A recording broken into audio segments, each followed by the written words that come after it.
নমস্কাৰ news now ষ্টুডিঅ'ত মই শ্ৰীমন্ত মাধৱ বৰুৱা চাওঁহক কি আছে আজি আমাৰ সংবাদ যোৰহাটৰ ঘটনাক কেন্দ্ৰ কৰি চন্দন নগৰত ড্ৰাগছৰ বিৰুদ্ধে সবল ৰাইজ প্ৰতিবাদ সাব্যস্ত কৰিলে স্থানীয় ৰাইজে যোৰহাটৰ আৰক্ষীৰ ভূমিকাত সন্তুষ্ট নহয় বিধায়ক হিতেন্দ্ৰনাথ গোস্বামী নিউজ নাওৰ এক ৰিপৰ্ট যোৰহাট ঘটনাক কেন্দ্ৰ কৰি চন্দন নগৰত ড্ৰাগছৰ বিৰুদ্ধে সৰব ৰাইজ প্ৰতিবাদ সাব্যস্ত কৰিলে স্থানীয় ৰাইজে যোৰহাটৰ আৰক্ষীৰ ভূমিকাত সন্তুষ্ট নহয় বিধায়ক হিতেন্দ্ৰনাথ গোস্বামী ড্ৰাগছৰ পেকেট চলি থকা কথাটো যোৰহাটৰ কাৰণে এটা নতুন খবৰ নহয় আজি প্ৰায় ৬-৭ মাহৰ পৰা এইটো খুব বেছি হৈছে আৰু এইবিলাক কথাত মই নিজেও ভুক্তভোগী মোৰ নিজৰ অঞ্চলতো একেটা ঘটনা ঘটিছে ৰিচেণ্টলি আজিৰ পৰা হয়তো খুব যে ৩ সপ্তাহমানৰ আগতে তেনেকুৱা এজন ড্ৰাগছ এডিক্টক ড্ৰাগছ পেডলাৰ ড্ৰাগছ যি বিক্ৰী কৰে তেনেকুৱা যেনে চৰাইবাহী বুলি যে কয় আমাৰ চৰাইবাহী পইণ্টত তাত মুছলিম গাঁও আছিল তাৰ পৰা মোক দুজন যুৱকে ক'লে ছাৰ ইয়াত ড্ৰাগছৰ বিক্ৰী কৰি আছেহি আপুনি কিবা এটা কৰিব পাৰিব নেকি মই তহঁতি ল'ৰাটোক ধৰি দে বাকীখিনি মোৰ কাম ল'ৰা ধৰিলে মই এছ পি আৰু হেৰিক ক'লোঁ অচিক ক'লোঁ তেওঁলোক আহিলে ল'ৰাক এৰেষ্ট কৰিলে আৰু আটাইতকৈ ইণ্টাৰেষ্টিং যে ড্ৰাগছ যিবিলাকে কাম কৰে ড্ৰাগছখিনি মোৰ ঘৰৰ ওচৰৰ এটা ঘৰত এইটো হৈছিল তাত ষ্টক ৰাখিছিল কাৰণ MLA ঘৰ মোৰ ওচৰত আছে গতিকে কোনো এনেকুৱা ধৰণৰ আমিতো নাজানো সেইটোতো একো নাজানো যেতিয়া এই কথাটো ধৰা পৰিল মই ভাবিছোঁ যে তেওঁলোকে এটলিষ্ট ৰেড কৰিব ঘৰটো ৰেড কৰিব পুলিচৰটো মই এনেই ইনষ্ট্ৰাকশ্যন কৰিব তেওঁলোকক ইণ্ডিপেণ্ডেণ্টলি কাম কৰিব লাগিব আমি তেওঁলোকক ইনফৰ্মেশ্যনে দিম কিন্তু তেওঁলোকে সেই ল'ৰাটোক 3 দিনে 4 বছৰ বেইলত গুচি গ'ল মোক এজনে ক'লে যে কিছু কোৰ্টৰ কিবা অৰ্ডাৰ আছে এটা মিনিমাম এমাউণ্টলৈকে মানে হেৰি ড্ৰাগছ থাকিলেও তেওঁক তেনেকৈ ডিটেইন নকৰে গতিকে এইবিলাক হৈছে সৰু সৰুকৈ বিক্ৰী কৰা মানুহবিলাকক যদি তেনেকৈ এৰি দিয়ে এইটোতো নহয় তেওঁলোকে ইচ্ছা কৰি নকৰে এই জেনেৰেল মানুহক পিটি পেলাই মাৰি পেলাই এই ড্ৰাগছ এডিক্টে কিবা চৰ এটা খাইছেনে ভিতৰত তেওঁলোকৰ লগত পুলিচৰ এটা নেক্সাছ আছে বুলি মোক কৈ আছিল আজি মুখ্যমন্ত্ৰী আহিব মই যোৱাকালিও কিছু বাইট দিছোঁ মই সাধাৰণতে চৰকাৰখনৰ মানুহ মই চৰকাৰখনত ক'ৰবাত যদি ভুল কৰে কোনো প্ৰশাসনীয় বিষয়ে মই কেতিয়াও সেইটো টলাৰেট নকৰোঁ আমি একশ্যন ল'বই লাগিব মই কৈছোঁ এই আগৰ SP জন যিজন মীনা নেকি আছিল তেওঁৰ ওপৰতো বহুত ব্যৱসায়ীয়ে মানে তেওঁলোকৰ কিবা কথা আছিল তেওঁলোকে তেওঁক মানে বৰ ভাল পোৱা নাছিল কিন্তু he was a active person যি ঘটনা উপস্থিত হয় তেওঁ সদায় এক্টিভ মই মানুহটোক বেয়া পোৱা নাছিলোঁ কিন্তু যিহেতু কোনোবাই কৈ আছে কিবা কিবি তেওঁকতো 3 বছৰ থাকিবলৈ নিদিলে লৈ গ'ল না মই তাত আপত্তি কৰা নাই কেলে কোনোবাই ভাবিব মোৰ ভেষ্টেড ইণ্টাৰেষ্ট আছে চৰকাৰে যাকে নকৰক চৰকাৰ মোৰ চৰকাৰ তেওঁলোকে কিবা কাৰণে গুচাইছে ভাবিছোঁ বেটাৰ এজন আহিব কিন্তু মই দুখৰে কৈছোঁ আজি মই দুখৰে ক'বলৈ বাধ্য হৈছোঁ এই ল'ৰাটো ঢুকোৱাৰ পিছত যে মই তেওঁক চাওঁ তেওঁ এজন ভদ্ৰলোক হয় কিন্তু তেওঁ কেতিয়াও স্পটত গৈ মই কিবা ৰেড কৰাৰ কথা মই একো গম নাপাওঁ মই এতিয়া ভাবি আছিলোঁ কিন্তু আজি যোৱাকালি ইয়াৰ ঘটনা এইখন এখন সম্ভ্ৰান্ত অঞ্চল মই দুইটা চাইডে ক'ম যে আচলতে এইবিলাক অনুষ্ঠান পাতাটো আমাৰ কাৰণে কেতিয়াবা আজিকালি চিন্তা কৰিব লাগিব মানুহে কাৰণ আপুনি অনুষ্ঠান পাতিব তাতো বেয়া এলিমেণ্ট আহি পেলাই কৰিলে এনেকুৱা ধৰণৰ ঘটনা হ'ব গতিকে আমি চিন্তা কৰিবলৈ হৈ গৈছে প্ৰটেকশ্যনটো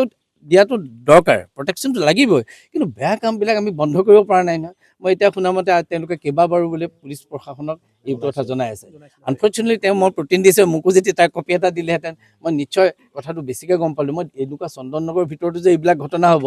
আমাৰ ফালে চৰাইবাহী হওক আমাৰ ইফালে অকণমান গাঁও অঞ্চল আমাৰ জামুগুৰি হওক সেইবিলাকত অকণমান গণ্ডগোল হ'ব পাৰে ইয়াততো মই আশা কৰিব নোৱাৰোঁ আৰু ল'ৰাটোৰ দোষটো কি সেই ল'ৰাকেইজনী ইয়াত উৎপাত কৰোঁতে তেওঁ বোধ কৰা হটাই দিছিল মই যিটো শুনি আছোঁ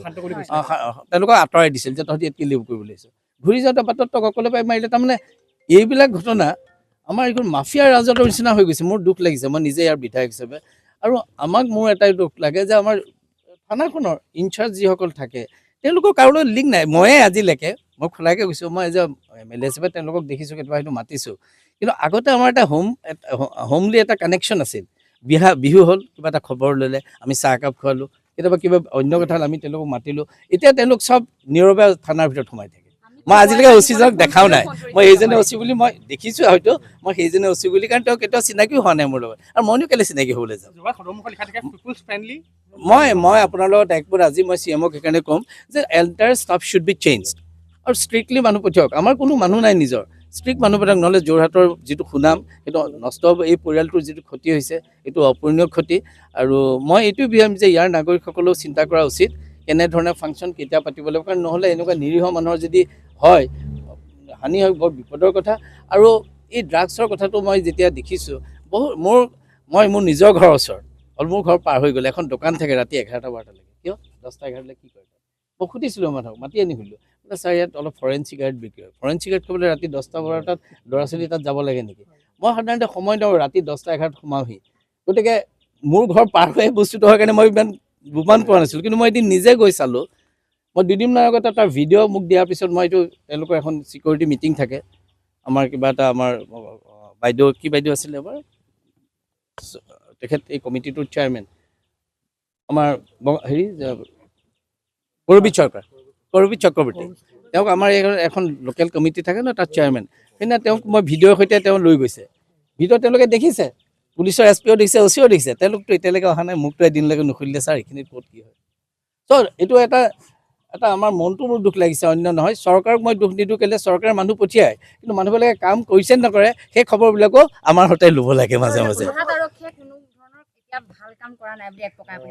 মই আজি কৈছোঁ নহয়, মই ড্ৰাগছৰ আৰু নহয়, ড্ৰাগছৰ ক্ষেত্ৰত তেওঁলোকৰ কোনো পাব্লিকৰ লগত কানেকশ্যন নাই। ফ্ৰেণ্ডলি হ'ব লাগে, পিপল ফ্ৰেণ্ডলি হ'ব লাগে অফিচাৰবিলাক। মানুহবিলাকেও চব বেয়া নহয়, মানুহৰ তাত যাব লাগে, কথা পাতিব লাগে। এই যে কাগজবিলাক দিছে, এদিন আহি চন্দন নগৰ ছিনিয়ৰ চিটিজেনৰ লগত তেওঁলোকে কথা পাতিলেহেঁতেন, তো মানুহৰ ইমান খং নুঠে নহয়। মই কৈছোঁ মোৰ ওচৰতে কামবিলাক হৈ আছে। আজি এসপ্তাহৰ আগতে তেওঁলোকে এইটো ভিডিঅ' দেখিছোঁ,